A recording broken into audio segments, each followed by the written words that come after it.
एक जंगल में एक डायनासोर राजा रहता था। वह बहुत ही ताकतवर था, लेकिन ताकतवर होने के साथ साथ वह एक बहुत ही अच्छा राजा था। वह कभी किसी जानवर को तंग नहीं करता था। ऐसे ही समय बीत गया और डायनासोर अब बूढ़ा हो चला था। अब वह ठीक से शिकार भी नहीं कर पाता था। अच्छा राजा होने के कारण जंगल के जानवर स्वयं ही उसके लिए उसकी गुफा में भोजन पहुंचा देते थे। जैसे तैसे उस डायनासोर का जीवन चल रहा था। एक दिन उस जंगल में एक बहुत ही खतरनाक डायनासोर आ जाता है और बहुत जोर से जंगल में दहाड़ता है। उसकी दहाड़ से पूरा जंगल गूंज उठता है। जंगल के सारे जानवर डर के मारे कांपने लगते हैं। अरे ये किसकी आवाज थी? कहीं महाराज डायनासोर को कोई कष्ट तो नहीं हुआ है? अरे नहीं नहीं, हमारे महाराज में अब इतना दम कहाँ जो वह इतनी जोर से दहाड़ सके। लगता है जंगल में कोई और डायनासोर आ गया है। तभी एक लोमड़ी दौड़ते हुए वहां आती है। अरे सुनो दोस्तों, गजब हो गया। हमारे जंगल में एक बहुत बड़ा डायनासोर आ गया है। वह बहुत ही ज्यादा ताकतवर है। तुम लोगों ने जो अभी दहाड़ सुनी वह उसी डायनासोर की दहाड़ थी। उस डायनासोर ने सभी जानवरों को अभी मिलने के लिए बुलाया है। चलो सभी। फिर वह सभी जानवर उस डायनासोर के पास जाते हैं। अरे सुनो सभी, आज से जंगल पर मेरा राज होगा और जो कोई भी मेरे आदेश के खिलाफ गया समझो वह गया दुनिया से। ये कहकर वह डायनासोर वहां से चला जाता है। सभी जानवर उसकी बातों से बहुत परेशान हो जाते हैं।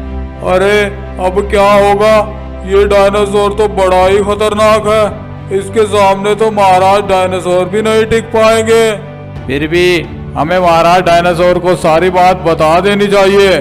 सभी जानवर महाराज डायनासोर के पास जाते हैं और उनको पूरी बात बता देते हैं। अच्छा तो ये बात है, अभी मैं इतना भी बूढ़ा नहीं हुआ हूँ कि मैं अपने जंगल के जानवरों को मरने के लिए छोड़ दूँ। उस डायनासोर की इतनी हिम्मत कि वह मेरे जंगल के जानवरों पर रौब जमाए। आज मैं उसको सबक सिखा दूंगा। फिर महाराज डायनासोर उस शैतान डायनासोर के पास पहुंच जाता है। तुम्हारी हिम्मत कैसे हुई मेरे जंगल के जानवरों को डराने की?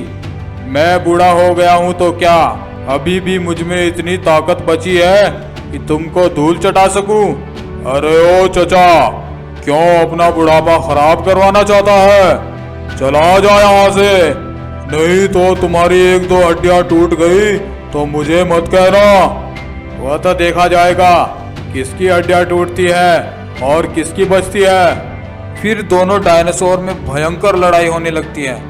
महाराज डायनासोर कुछ देर तो उसका सामना करता है, पर बुढ़ापे की वजह से वह जल्दी ही थक जाता है और वह शैतान डायनासोर महाराज डायनासोर को काफी घायल कर देता है। क्यों चचा, मैंने कहा था ना कि मुझसे लड़ना तुम्हारे बस की बात नहीं है। अब जाओ और जाकर अपनी गुफा में मरने का इंतजार करो। महाराज डायनासोर जैसे तैसे अपनी गुफा में पहुंचता है। सभी जानवर महाराज की ऐसी हालत देखकर बहुत दुखी होते हैं। हाय रे, ये क्या हुआ? महाराज तो बहुत घायल हो गए हैं। अब हमें उस शैतान डायनासोर से कौन बचाएगा? तभी एक सांड बोलता है। दोस्तों, मेरे पास एक आइडिया है, शायद वो काम कर जाए। क्या आइडिया है? जल्दी बताओ भाई। फिर वह सांड सबको अपना आइडिया बता देता है। उस आइडिया के अनुसार लोमड़ी उस शैतान डायनासोर के पास पहुंचती है।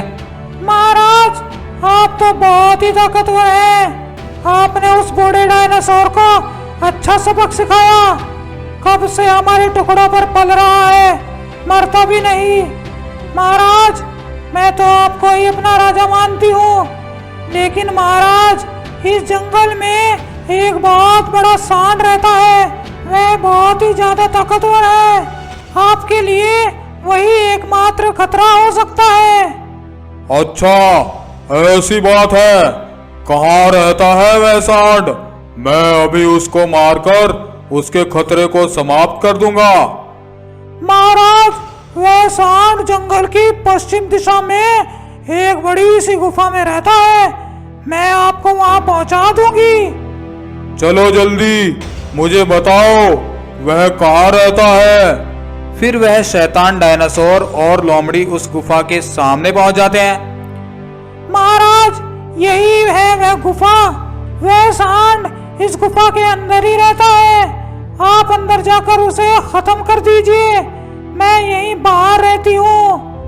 फिर वह डायनासोर गुफा के अंदर चला जाता है। जैसे ही वह डायनासोर गुफा के अंदर घुसता है, गुफा के पीछे छुपा हुआ हाथी आकर एक बड़े से पत्थर से उस गुफा को बंद कर देता है। वह शैतान डायनासोर गुफा के अंदर फंस जाता है और काफी दिनों तक भूखा रहने के बाद तड़प तड़प कर वहीं मर जाता है। इस तरह से जंगल के जानवर अपनी चतुराई से उस डायनासोर से बच जाते हैं। तो देखा दोस्तों आपने, बुद्धि के बल पर बड़ी से बड़ी समस्या से भी आसानी से निपटा जा सकता है।